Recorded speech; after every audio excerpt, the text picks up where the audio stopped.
Welcome back दोस्तों। आज हम फिर से बात करने वाले हैं पावर रेंजर्स के बारे में, मतलब हमारे फेवरेट लेजेंड्स के बारे में। अभी तक इस चैनल पे हम लोग काफी पावर रेंजर्स के कैरेक्टर्स और पावर रेंजर्स को कवर कर चुके हैं कि उनकी करंट लाइफ अब कैसी है, वो कहाँ है या वो क्या करते हैं। जो वीडियोस आपको काफी पसंद भी आए। सारे कैरेक्टर्स हमने कवर अभी तक नहीं करे हैं, लेकिन मोस्टली हम कवर कर चुके हैं। लेकिन आज की ये वीडियो थोड़ी डिफरेंट होने वाली है और थोड़ी सैड भी, बिकॉज आज हम बात करेंगे हमारे उन लेजेंड्स के बारे में, उन कैरेक्टर्स के बारे में जो अब हमारे बीच नहीं रहे। पावर रेंजर्स एक ऐसा शो रहा है जो अगर आप सिर्फ बचपन में नहीं बल्कि अगर आज भी देखते हो तो आपको काफी पसंद आता है, आप उसमें इंटरेस्ट जगाते हो, आपको उसके कैरेक्टर्स और उसकी स्टोरी बहुत अच्छी लगती है। सिर्फ रेंजर्स नहीं, और भी कैरेक्टर जो कि साइड कैरेक्टर्स होते हैं हमें वो भी काफी पसंद आते हैं। लेकिन सैडली इनमें से काफी कैरेक्टर्स हमारे बीच अब नहीं रहे। तो इन सभी के बारे में आज की वीडियो में हम जानेंगे। मैंने कुछ टॉप कैरेक्टर्स उठाए हैं, अगर आप कुछ और के बारे में जानना चाहते हो या आप किसी के बारे में जानते हो तो आप कमेंट्स में जरूर बताना। तो इसी के साथ स्टार्ट करते हैं आज का वीडियो। हमारा जो सबसे पहला कैरेक्टर है वो है शेन क्लार्क, जो कि है पावर रेंजर्स निंजा स्टॉर्म का रेड रेंजर। अब पावर रेंजर्स निंजा स्टॉर्म की जो थीम थी, जैसे कि हम जानते हैं कि वो निंजास की थी, और उसके अकॉर्डिंग शेन मुझे काफी ज्यादा परफेक्ट लगता था। मतलब वाकई में मुझे फील होता था कि ये वाकई कोई निंजा है। और बाकी क्या बात करें, इनके बारे में हम सब जानते ही हैं, हम सब इन्हें काफी पसंद भी करते थे। लेकिन इनके जो एक्टर हैं जिसका नाम है पुआ मैकासीवा, जिन्होंने शेन को प्ले किया है,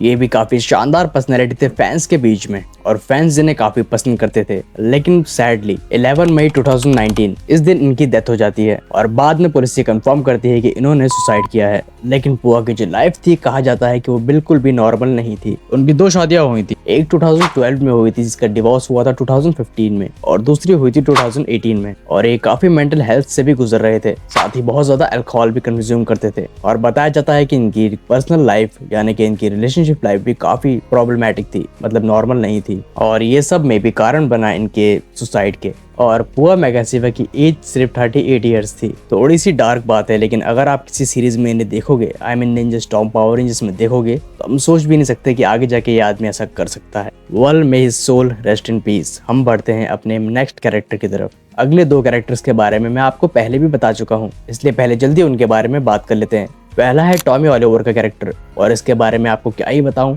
इन्होंने इतने पावर रेंजर्स को प्ले किया है कि कौन इनके बारे में नहीं जानता होगा। पावर रेंजर्स की पूरी लेगेसी का एक लौता चेहरा टॉमी ऑलिवर का कैरेक्टर था, और टॉमी ऑलिवर के कैरेक्टर को प्ले करने वाले एक्टर का नाम है Jason David Frank. Power rangers के फैंडम में जेसन एक काफी रिस्पेक्टिव पर्सनैलिटी थे, साथ ही पावर रेंजर्स के होने वाले इवेंट्स में ये हमेशा दिखाई देते थे, और इंस्टाग्राम पे भी हमेशा एक्टिव रहते थे। बट सैडली 11 नवंबर 2022 इस दिन इनकी डेथ हो जाती है, और अगेन इन्होंने भी सुसाइड ही किया था। रिपोर्ट्स के अकॉर्डिंग जेसन की पर्सनल लाइफ भी बिल्कुल अच्छी नहीं थी।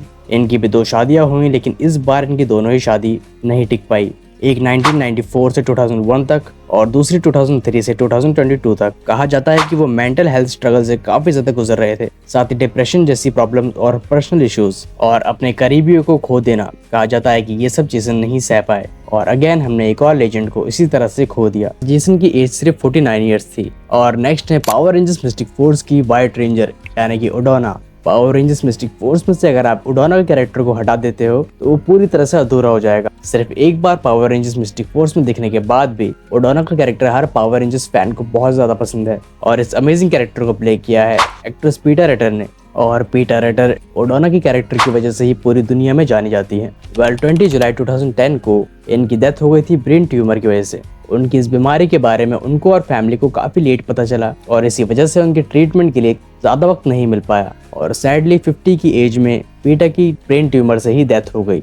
मे हर सोल रेस्ट इन पीस। और ये थे वो दो कैरेक्टर जिनके बारे में मैंने आपको पहले भी बताया है। अब बढ़ते हैं हमारे नेक्स्ट कैरेक्टर की तरफ। नेक्स्ट है ट्विनी क्वान, जो कि पावर रेंजर्स माइटी मॉर्फन की येलो रेंजर थी, और ये इसलिए इतनी इंपॉर्टेंट है क्योंकि ये फर्स्ट येलो रेंजर थी पूरी पावर रेंजर्स की लेगेसी में, और इन्हें प्ले किया था एक्ट्रेस थुई ट्रांग ने। लेकिन 3 सितंबर 2001 थुई ट्रांग अपनी एक फ्रेंड की वेडिंग को अटेंड कर वापस आ रही थी, लेकिन रास्ते में उनकी कार का एक एक्सीडेंट हो जाता है, और वहीं पे उनकी डेथ हो जाती है। ये काफी इमोशनल इंसिडेंट रहा फैंस के बीच, बट इनके कैरेक्टर को 2017 में एक ट्रिब्यूट दिया गया पावर रेंजर्स की मूवी में। साथ ही 2022 में नेटफ्लिक्स पर एक स्पेशल मूवी आई थी पावर रेंजर्स की, जिसका नाम था वंस एंड ऑलवेज। उसमें इनके कैरेक्टर ट्विनी क्वान को दिखाया गया था, जिसे एक दूसरे एक्ट्रेस ने प्ले किया था, और वहां पर पावर रेंजर्स की लेगेसी में पहली बार किसी कैरेक्टर की डेथ दिखाई गई थी, और उसी कैरेक्टर को यानी कि येलो रेंजर को वहां पे मरते हुए दिखाया गया था, जो कि इनकी डेथ को इंडिकेट करता है। और साथ ही उसकी लेगेसी को आगे जाके उसकी बेटी यानी कि ट्रिनी क्वान की बेटी मिन क्वान कंटिन्यू करती है। तो एक काफी बड़ा और काफी अच्छा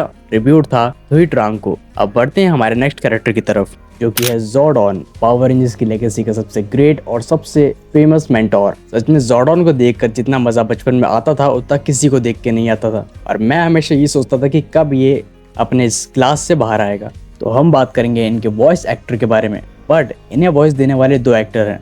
एक का नाम है डेविड फील्डिंग, जिनके बारे में हम बात नहीं करेंगे because he is still alive. लेकिन सेकंड है रॉबर्ट एल मनाहन, जिनके बारे में हम बात करेंगे बिकॉज रॉबर्ट की 30 जून 2000 में 43 इयर्स की एज में डेथ हो गई थी, और इनकी डेथ हार्ट एनेरिज्म की वजह से हुई थी। यानी बेसिकली बात करें तो हार्ट की प्रॉब्लम से हुई थी। लेकिन जो भी हो, इन्हें ज़ोर्डॉन के नाम से हमेशा याद रखा जाएगा। नेक्स्ट बात करें तो एक और कैरेक्टर है पावर रेंजर्स निंजा स्टॉर्म से ही, लेकिन इस बार ये हीरो नहीं, इस बार है ये विलन। मैं बात कर रहा हूँ लोथर की। वैसे हम हीरो की भी बात कर रहे हैं क्योंकि सेम सीरीज में सेम एक्टर ने प्ले किया था सेंसे कोनोई को, जो कि मेंटोर थे पावर रेंजर्स निंजा स्टॉर्म के, और इन दोनों ही कैरेक्टर को प्ले किया था सेम एक्टर ने, जिनका नाम था ग्रैंट मैकफारलैंड। और इन दोनों ही कैरेक्टर को यानी कि लोथर को और सेंसे कोनोई को, मतलब अच्छे और बुरे दोनों को ही प्ले करने की वजह से फैंस इन्हें बहुत ज्यादा पसंद करते थे। और जब तक इनकी बैक स्टोरी हमें पता नहीं चलती तब तक तो हम भी कंफ्यूज हो जाते हैं कि ये दोनों सेम ही क्यों लगते हैं। 20 नवंबर 2018 में 71 की एज में इनकी डेथ हो गई। इनकी डेथ बिल्कुल नेचुरल थी, और लोथर को प्ले करके ये अपनी लेगेसी पावर रेंजर्स में हमेशा छोड़ गए। हमारे अगले कैरेक्टर की बात करें तो वो है रीटा, जो कि पावर रेंजर्स की सबसे आइकॉनिक विलन मानी जाती है।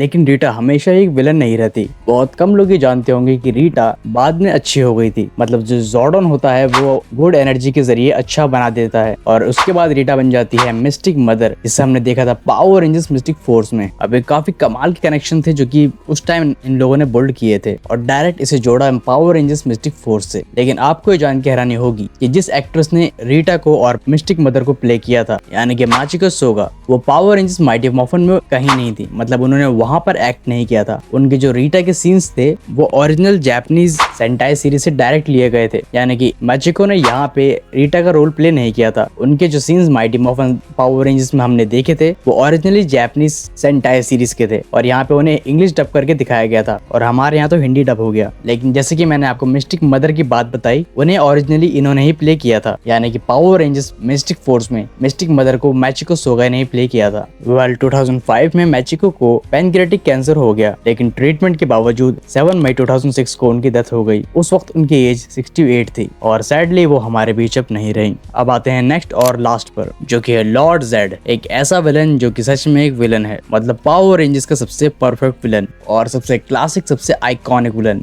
मतलब इसे देख के तो सच में डर लगता था। वह जेड की जो कॉस्ट्यूम थी उसे पहन के अलग लोगों ने एक्ट किया है, बट इसे जो आवाज दी थी और जिसकी वजह से इतना ज्यादा आइकॉनिक विलन बन पाया, वो आवाज दी थी रॉबर्ट एक्सेलरॉड ने, और इन्होंने अपनी आवाज देख के बहुत ही आइकॉनिक, बहुत ही ज्यादा ब्रिलियंट विलन बना दिया। लेकिन सैडली रॉबर्ट की कंडीशन काफी वीक होने की वजह से उनकी डेथ हो गई। उन्होंने काफी मल्टीपल सर्जरीज भी कराई, बट 7 सितंबर 2019 को उनकी डेथ हो गई। उस वक्त उनकी एज 70 थी। तो दोस्तों ये थे हमारे कुछ फेवरेट कैरेक्टर्स, कुछ लेजेंड्स जो आज हमारे बीच नहीं रहे। वैसे ऐसे और भी कैरेक्टर्स हैं, मगर वो सब मैं आपको नहीं बता पाया। कुछ हमारे बीच जो पॉपुलर हैं मैंने उनके बारे में आपको बता दिया। उम्मीद है ये वीडियो आपको पसंद आया होगा। अगर वीडियो पसंद आया तो वीडियो को लाइक करना, अपने फ्रेंड्स से शेयर करना, और ऐसी और वीडियोस के लिए चैनल को भी सब्सक्राइब कर लेना। बेन 10 की न्यू सीरीज के बारे में जानने के लिए ऊपर वाली वीडियो देखना, और टॉप रेड रेंजर्स के बैटलाइजर के बारे में जानने के लिए नीचे वाली। मिलते हैं नेक्स्ट वीडियो में। सी यू सून।